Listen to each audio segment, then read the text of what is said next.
I'm Bill Hanson, President and CEO of Building Hope, and we welcome you to our Impact Summit and with the school leaders from around the country that are with us today. Well, it is a real honor to be encircled by such a great group of education leaders and really to have this conversation about what does a good education mean. And sounds like a very basic question, but I think it's a really important one for all of us. And Janine, I might just start with you, a home court advantage here in Miami, but what does it mean for you in your school? Well, at True North, because it is a classical school, we think education is not only academic, but also teaching students how to be good human beings. So in our eyes, if they're not, academics is just as important as virtue and being a good person. And without being a good person, then what are we? So. That's great. And also, Allison, I think we were chatting earlier about kind of individualized education and really. Absolutely. Absolutely. I'd like to echo your approach at Life Learning Academy. It is, in fact, very much about the life learning in addition to the academic learning. But what we found is that individualized approach, and not everyone getting the same thing, but everyone getting the equity-based what they need in order to be successful, and that is so variable student to student. At the Orange County School of the Arts and our sister school, California School of the Arts, San Gabriel Valley, we've really built our programs on this combined academic and arts instruction. But that whole aspect of good education goes even beyond that. Our mission, our goal, is to open as many doors as possible for kids and to not force those closed for them. So we're trying to give them that great academic instruction as well as arts instruction, and then they get to choose their own path, whatever is best for them. Well, Dave, how about what are you doing in Minnesota?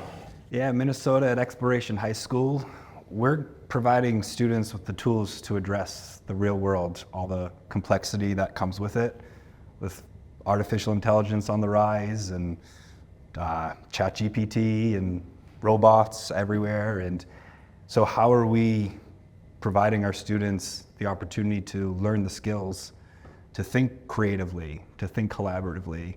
And those are the things that we need to be change makers and leaders in our community and in the world. So I agree, echo that critical thinking is really important, and then who you are as a person, and asking our students, what brings you joy, what are you good at, and where does the world need you? Marinelle? Yeah, so those are great questions to have them ask. At Greenville Technical Charter High School, we're in upstate South Carolina. It really is about everything that y'all have said. It's about the critical thinking. The academic side is not just rote memorization, but it's how do you collaborate? How do you think critically? How do you make those decisions? And then it's about how can you impact the world? Really big on who you are. We have a saying called the Warrior Way, which is about who you are as a person and making choices with integrity. And so I just think that just kind of goes with all of that. We have a strong arts program, we have a strong aviation program, we have the Mill College program, but really the big end result is, are you being the best you that you can be? And are you capable of going out and being a good citizen of the world? And since you started, has there been something that shifted your perspective on what a good education is, of lessons learned over the years? Well, this is my 27th year in education, so a lot, way back in the 1900s. A lot's changed over that time, right? I think the biggest shift for me personally has been, you kind of hit it on the head, like it isn't as important if you've read The Great Gatsby as important as it is when you go to read The Great Gatsby, do you have the skills there to do it and do it well? And so moving away from that, kind of balancing the skills that you need to acquire along with what academically do you really need to say that you've been well educated, like figuring out what those two pieces look like together has been really the journey for me. I'd echo that. I think for me, part of my journey has been letting go of things as an educator, whether as a teacher in a classroom, Like I remember my first day, like I walked in, it was middle school English, to an empty classroom. There were no desks. I was like, what is this? And the 6th graders had to build their own desks, and they were mentored by the 8th graders. And so they started taking ownership of that space and that culture and that community. And I was like, oh, my role is very different. I'm more facilitating this process for them, and that was really powerful. I was able to let go of some of that notion I had of what it is to teach in the class. I think that sounds really good. I love what both of you said just about those essential skills, because the days when we all went to school, it was this one and done, you got to use this skill in this class. And so much more now is how can you transfer this learning into a different application, no matter what that is. And so as you were mentioning, I was thinking about our student learning outcomes, and it is those same tenets that you were saying, Dave, critical thinking, collaboration, a lot of the pieces that are those soft skills that we hear in the job world, but kids need that now in order to be successful in their classes too. Absolutely. I think it also speaks to the importance of the applied nature and project base of our work. So at Life Learning Academy, our culinary program students make lunch every day for the whole community. And so when you're making lunch, not just for your teachers and for the staff, but for your classmates, it needs to be on time and it needs to be good. Because you will hear about it if it isn't. And so that sort of learning of what it feels like to be working under a pressure that you feel, but for your peers as part of a community, I think is something that is really resonant and certainly different from when we went to school. Oh, it's interesting because our school, we go back to the ancient times, so we're not really technology based at our school. We we use books, textbooks, we annotate in our books, and when we first started our charter, the district would come and say, oh, we don't know if it's going to work, it's not standard aligned, or whatever the case may be, but with these approaches that have been tried and true, we were successful, and we've been at the top 1% in the state of Florida for 8 years. This is our 8th year. So those techniques do also work. So it's interesting how you have the technology, the project-based, and then the old, Yeah. So. And I think at my school, we do a really good job of blending that. Like we have problem and project-based learning, but we do believe in the research-based practices. I mean, the research says that kids who read a book instead of reading online retain the knowledge better. And so I think that really what I value about our teachers and our staff is they're all about what is the best research-based practice to reach the students, and what does that look like in my classroom. And so that might look one way in math and one way in history, but we're constantly asking ourselves, how can I make this inquiry? How can I get the kids to lead themselves to the learning? How can I best engage the students? What does engagement versus compliance look like for us? And those are the questions that drive our daily classroom practices. What is the biggest challenge? Wow, that's a tough question. I think there again, the balance. We're a mastery-based school, so you want to give the kids time to go back and redo and relearn, and you want to value their journey and their progress. But at the end of the day, in algebra, you've got to get through a certain amount of work to say that it's an Algebra 2 course. And so balancing that is always a tension. As you mentioned, like holding the kids accountable, like when they serve lunch, it must be on time, right? And so at what point do you hold true to the deadline versus giving grace in this world for deadlines? In fact, like that's just an ever-present tension. And then lastly, what I mentioned earlier, like, is the canon important? Is what you know important? In a certain degree, yeah, everything you can Google. But then if you don't understand a time period and the history and context, you can't critically think about it. And so there again, there's just that ever-present tension, I think, in all good education. Yeah, the challenge is I think we'd be remiss if we didn't talk about or consider the impact that the pandemic had on all of our learning. I mean, it was already starting to go. the social emotional needs were increasing in our schools. But then we had this little pandemic thing, and it was accelerated rapidly. And so that's been really the big challenge for us. How are we balancing not only the academic needs, but also that whole social emotional piece so that students can stay in their class, stay in school, not get overwhelmed? That's been a big challenge for us too. And there have been challenges with chronic absenteeism or anything along those lines, or is it getting back to normal? Or is it... I think for the Orange County School of the Arts, it's largely back to normal. We have attendance challenges in different things because our students, many of them, not all, but many are professional performers. So how do you balance those academic needs, getting them in and out of school? That's a small handful of students, but it's different attendance needs than what the pandemic presented.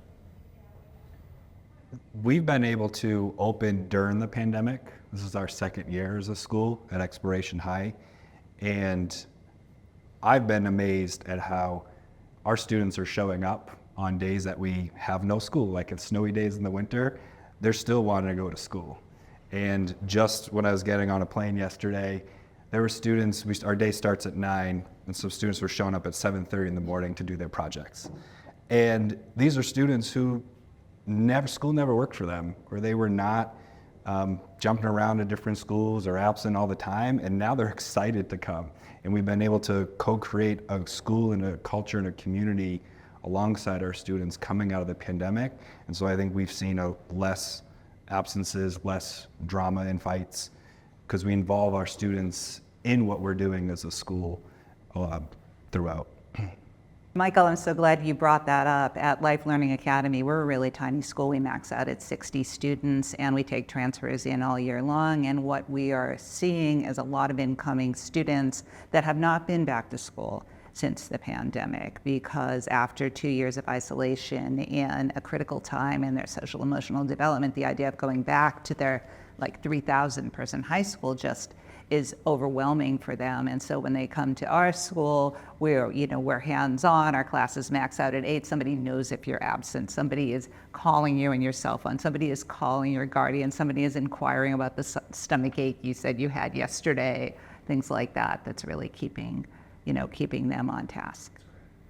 Yeah, and I will echo that. Like, the great thing about us is we're larger than 60. We have 540, but our attendance clerk is outstanding. So every day she's calling, she's talking to parents. If you said they should be back tomorrow, she's checking back in on you.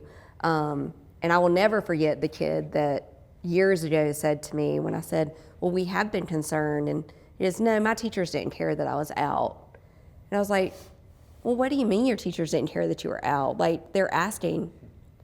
No, she's asking about my makeup work. She's not asking how I'm doing, how my aunt's doing in the hospital. Like, they're asking me about my makeup work. And that was so eye-opening for me. And so I think one of the really great things is that at our school, this was at my previous district, and at our current school, they want to know how you're doing as a person first. But one of the huge challenges we've had since the pandemic is the mental health ripples. And so it's very challenging when you have a kid that has to be out for 3 weeks because they've got to go into an inpatient care for their mental health.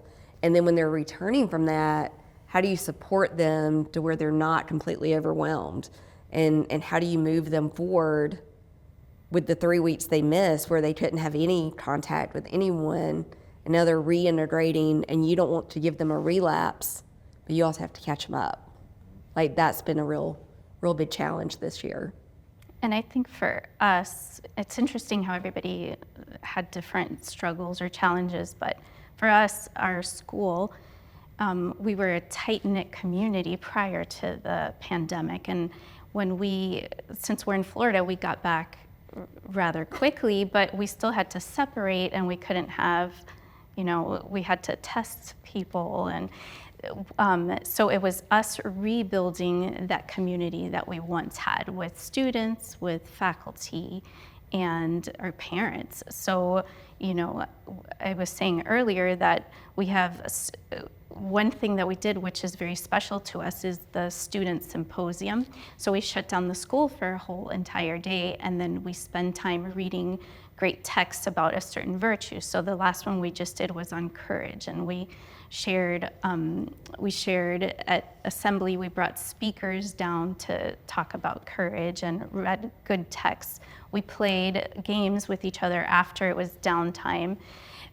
We were able to start our family picnics, family orientation, so that community feel is back, and it was something that was lacking and we missed as a group because we were so used to it. So we took that for granted for a while, but now it's back, and it's great to reconnect with everybody again. I was going to echo that for us, the two things we see, one is mental health. 100% agree with you. And so we really focused a lot on our advisory structure, and every day that checking in and doing vibe check and students leading that. And so looking out for each other. The second is just their follow through and like independent skills, because it almost feels like they got to pass through the pandemic year and they don't feel like they have to do any work. Right. And when we started our model, we're like, great, we want to give them the tools and we want to give them the independence. And we built into our schedule this like flex time, which was like, great, like go get your work done. We're going to like kind of almost treat it like college for this 45-minute period. No one did anything. It was hangout time. And so we had to start like reeling that back a lot more, because they do need the structure and they do need that accountability. And so we think through, okay, how do we get them from 9th through 12th grade and building those structures in starting in 9th grade, but we kind of were the mindset of just like go. But they've, to me, have regressed through that pandemic of I'm not motivated or I don't need to do this. Yeah, we're really, I think all of us are really having to rebuild the resiliency of students and balance that with the support that they need.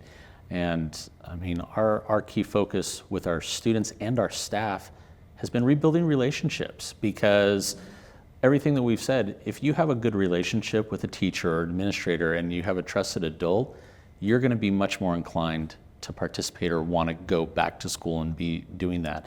And so in our school of 2,300 kids, that's very challenging because we're on the same size as a comprehensive school, but within our school, with all of our conservatories, that's where that small community can really build and flourish.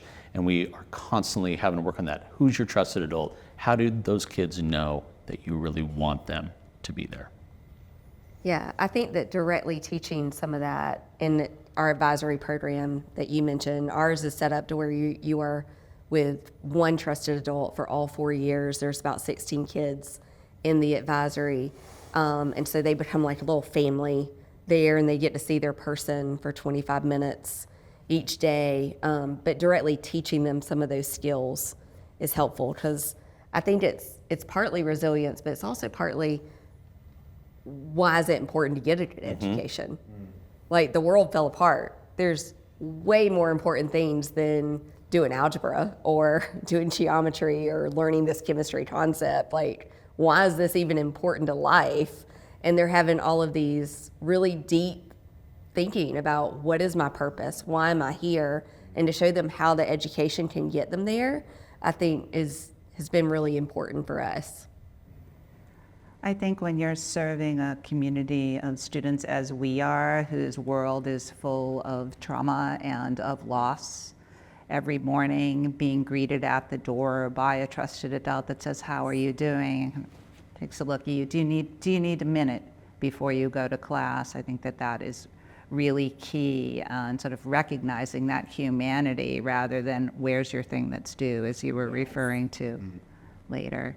I think one of the things with the learning loss and all the disruption too, parents, and see this in our workforce, and I'm sure you do with your faculty, and I appreciated the example you used of trying to pull parents back into the community, but are there other things that you've been able to do to try to help work with the parents as well, and outreach to them? And I think the same ideals that we were talking about with kids also resonates with parents too, and that goes to those simple things of, are we being responsive to parent inquiries? Are we letting that fall by the wayside? The answer should be no, always. And so as much as we're trying to work and rebuild that trust with kids, we have to redo that with parents too. So the normal pathways, PSOs or PTAs, and our booster clubs within our conservatory programs all give those touch points for parents to know that they also belong to our community as well. Yeah, I think that at high school level, a lot of times everyone's in it in elementary. Everyone knows they're welcome, you know, as you go into that. But then middle school is like, a little more hands off. High school, it's, you're not welcome here. Let us do our thing. Your child's adult enough. And we just take a different approach to that. We're like, parents are our partners, and we want to be on the same page. We want to be encouraging the same thing. So you mentioned your lunch program's run by students. Our lunch program's run by parents. We couldn't do lunch without the parents coming in to serve lunch. You know, we have landscaping done by a parent who leads a team of student volunteers to do the gardens. And so I think just giving them pathways, here's where we need you, here's where you can be involved. Please come chaperone prom. Please show up at our events. We want you here. I think just has to be a continual message to the parents. Especially when you have the communities, I know y'all mentioned trauma and all of that, like maybe the parents are afraid to be involved in school, or maybe the parents are working 2 and 3 jobs and they can't be as involved. Like it's balancing all of that, right?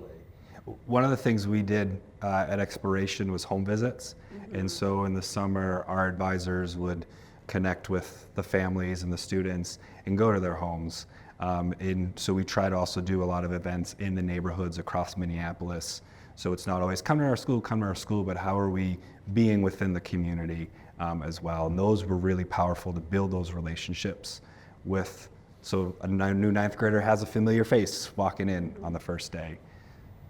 That's powerful. Mm-hmm.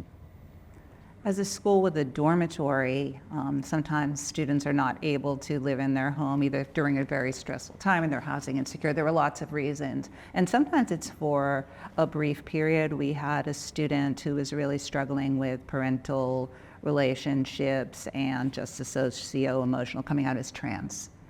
And we worked with the parent and the student to help mend that relationship. And the student lived in the dorm for a short period of time, but it wasn't a run away from your parent situation. It was more of a, let's figure this out with our directors, one of whom is a PhD clinical psychology, and mend that relationship. And the student happily moved home once that all felt balanced again and was able to live happily at home. And so it was just a short-term thing, but parents are definitely key partners. It's never for us about separating from the parents. It's about figuring out how to engage them. And we have some parents who are very engaged, and we have some parents who will not be engaged for whatever, lots of different kinds of reasons. And there needs to be room for all of that in a school, I think.